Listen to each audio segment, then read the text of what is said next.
welcome back to another video.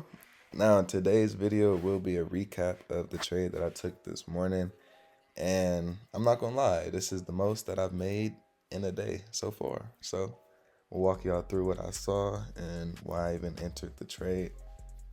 First thing that I do when I come to the markets is check the higher time frame direction, and as you can see on the higher time frame, we're above the 200, which means we are bullish, so I'm looking for buys. That's step number one. Step two is I drop down to my lower time frame, and on this time frame, I'm looking for zones per se. So like supply and demand zones and like liquidity grabs, things like that.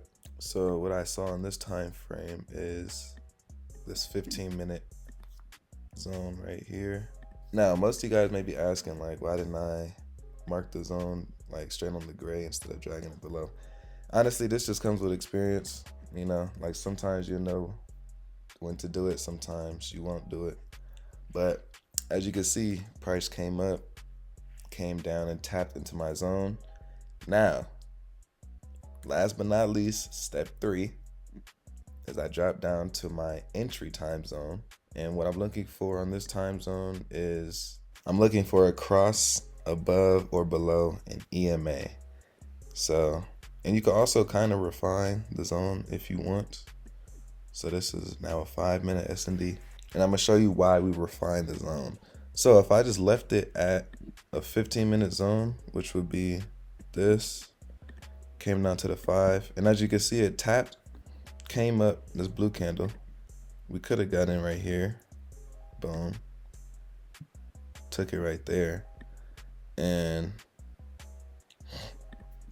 we would have instantly lost, So that's why sometimes, you know, you may be better off refining this zone to a 5-minute, just so you have a little more accuracy and more like of a higher probability trade. So as you can see, that's what I did. And then, so instead of me taking this setup, I've taken this one. It came, tapped, it started playing around a little bit. And once it broke on top of the EMA, mind you, I don't need a wick. I need a close of the body, which would be this blue candle here. Closed above. And instead of me putting my stop loss below the candle, because I thought it was real tight, I put it below this candle right here, this one right here, because this candle, it was a wick and it was below the 50, so it just felt more secure. And as you can see, because I did that, I didn't get stopped out right here. I would have been stopped out right here if I'd have left it.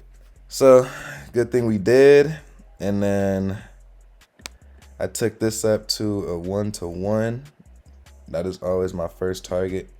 As you can see, came to 1-to-1, blasted through that. So when it hit 1-to-1, I went break even, or not break even. I went risk free, and then I just trailed it. I trailed it all the way up, and we took out on this candle right here. Now, most people, you could target the high and it would have still hit, but around here it was about a 1-to-2, and I was fine with that. So yeah, and that's the trade. It's simple. My strategy is very simple. It's 3 steps. If you want a more in-depth, you know, specifics of the, like what number EMAs I'm using and things like that, then leave me a comment below and let me know. But that's it for today's video. Hopefully you guys learned something, and I'll see y'all in the next one.